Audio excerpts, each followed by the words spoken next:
ലാഭീച്ചയില്ലാത്ത കാൽനൂറ്റാണ്ട് കഠിനാധ്വാനത്തിന് അംഗീകാരം. മാറാടിയിലെ ജോൺ മാത്യുവിന് സംസ്ഥാന സർക്കാരിന്റെ വനമിത്ര പുരസ്കാരം. ആഗോളതാപനവും കാലാവസ്ഥാ വ്യതിയാനവും ഭൂമിയുടെ നിലനിൽപ്പിന് തന്നെ ഭീഷണിയാകുന്ന ഈ കാലഘട്ടത്തിൽ സ്വന്തം പുരയിടത്തെ വനമാക്കി മാറ്റി പ്രകൃതി സംരക്ഷണത്തിന്റെ വേറിട്ടൊരു മാതൃക തീർക്കുകയാണ് മൂവാറ്റുപുഴ ഈസ്റ്റ് മാറാടി മാളിയേക്കൽ ജോൺ മാത്യു. വംശനാശ ഭീഷണി നേരിടുന്നതും തദ്ദേശീയവുമായ സസ്യങ്ങളെ സംരക്ഷിക്കുന്നതിനായി ജോൺ മാത്യു നടത്തിയ കാൽനൂറ്റാണ്ടിലെ കഠിനാധ്വാനത്തിന് സംസ്ഥാന സർക്കാരിന്റെ 2025 വനമിത്ര പുരസ്കാരം ലഭിച്ചു.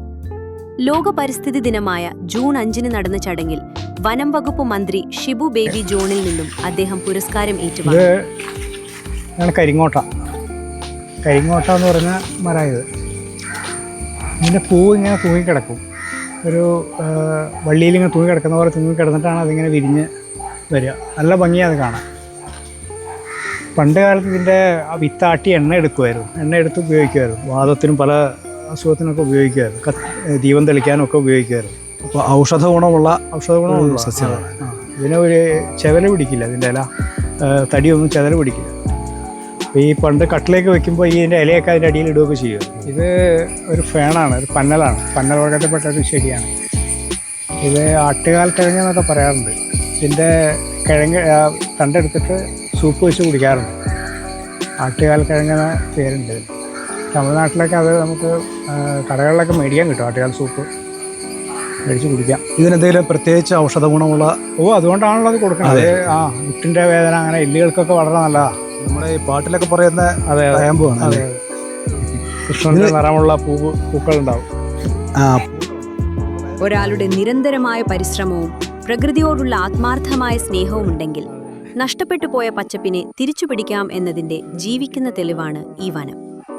വനനശീകരണവും കോൺക്രീറ്റ് നിർമ്മിതികളും മൂലം ചൂട് ക്രമാതീതമായി ഉയരുന്ന ഇന്നത്തെ സാഹചര്യത്തിൽ ജോൺ മാത്യുവിന്റെ ഈ ദൗത്യം കേവലം ഒരു വ്യക്തിഗത നേട്ടമല്ല, മറിച്ച് ഭൂമിയെ സംരക്ഷിക്കാൻ ഓരോ മനുഷ്യനും മാതൃകയാക്കേണ്ട വലിയൊരു പാഠപുസ്തകമാണ്. ഒരു കാലത്ത് ലാഭമില്ലാത്ത പണിയെന്ന് പറഞ്ഞ് മറ്റുള്ളവർ തള്ളിക്കളഞ്ഞ ജോണിന്റെ ഈ ഹരിത ദൗത്യം ഇന്ന് പ്രകൃതി സംരക്ഷണത്തിന്റെ ഏറ്റവും മികച്ച ഒത്തിരി ഉണ്ട്. ഫൈക്കസ് വർഗത്തിൽപ്പെട്ട ഒത്തിരി ഉണ്ട്. ഇത് ഫൈക്കസ് സഹേല എന്ന് പറയും. ചോലമരം എന്ന് മലയാളത്തിൽ പേരുണ്ട്. അതുപോലെ ഒരു കപ്പിള് വയനാട്ടിൽ പോയി ഇതുപോലെ ചെയ്യാൻ ശ്രമിച്ചായിരുന്നു. പക്ഷെ അവര് പരാജയപ്പെട്ടു പോയി. അവർ ഉപേക്ഷിച്ച് പോയി. വംശനാശം നേരിടുന്ന നാട്ടുചെടികൾ തേടി കേരളത്തിലെ വിവിധ പ്രദേശങ്ങളിലേക്ക് ജോൺ യാത്ര ചെയ്തു. കുന്നംകുളം ഭാഗങ്ങളിൽ മാത്രം കണ്ടുവരുന്ന കുളവെട്ടി എന്ന അപൂർവ മരം തന്റെ തോട്ടത്തിലെത്തിച്ച് അദ്ദേഹം വിജയകരമായി വളർത്തിയെടുത്തു. ആയുർവേദത്തിൽ ഈ മുട്ട പോലും ഒരു ദിവ്യ ഔഷധം. ഭാരതീയ ജ്യോതിഷപ്രകാരമുള്ള 27 നക്ഷത്രങ്ങളുമായി ബന്ധപ്പെട്ട 27 നക്ഷത്ര വൃക്ഷങ്ങളും സന്തോഷം ഉണ്ടായിരുന്നു അത് അന്ന് ചെയ്യുന്ന സമയത്തൊക്കെ.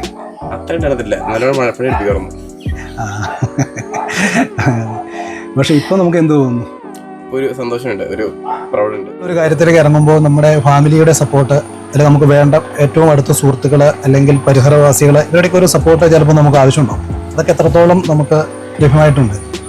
ശരിയാണ്. അത് അങ്ങനെ സമൂഹത്തിന്റെ സപ്പോർട്ട് ഇല്ലെങ്കിൽ നമുക്ക് ചെയ്യാൻ സാധിക്കില്ല. എല്ലാവരും എതിർക്കാണ്. സപ്പോർട്ട് ആദ്യം തുടങ്ങേണ്ട കുടുംബത്തിൽ തന്നെയാണ്. അത് ഭാഗ്യവശാൽ എനിക്കുണ്ട്. കുട്ടികളൊക്കെ നടുവായിരുന്നു.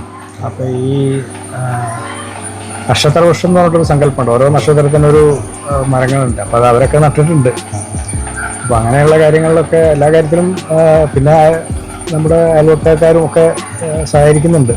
തീർച്ചയായിട്ടും അവരുടെ സഹകരണം വേണം. കാരണം തൊട്ടടുത്തൊരു കാട് വരുന്നു. അപ്പോൾ മറ്റെന്തെങ്കിലും ശല്യങ്ങൾ ഉണ്ടാവുമോ എന്നുള്ളൊരു ചിന്തയൊക്കെ അവരുടെ മനസ്സിൽ. തീർച്ചയായിട്ടും നമ്മുടെ സമൂഹത്തിനും ഒരു മാതൃകയാവുന്ന രീതിയിൽ ഇത്തരം വലിയൊരു കാര്യം അദ്ദേഹം അതൊരു ചെറിയ കാര്യമായിട്ടാണ് പറയുന്നതെങ്കിലും നമ്മുടെ സമൂഹത്തിന് വളരെ പ്രയോജനപ്പെടുന്ന, പ്രകൃതിക്ക് ഉണർവേകുന്ന ഇത്തരത്തിലുള്ളൊരു കാര്യം ചെയ്ത് ഇത് തുടർന്ന് കൊണ്ടുപോകുന്ന ഇദ്ദേഹത്തിനും കുടുംബത്തിനും നമ്മൾ എല്ലാവിധ ആശംസകളും നേരുകയാണ്.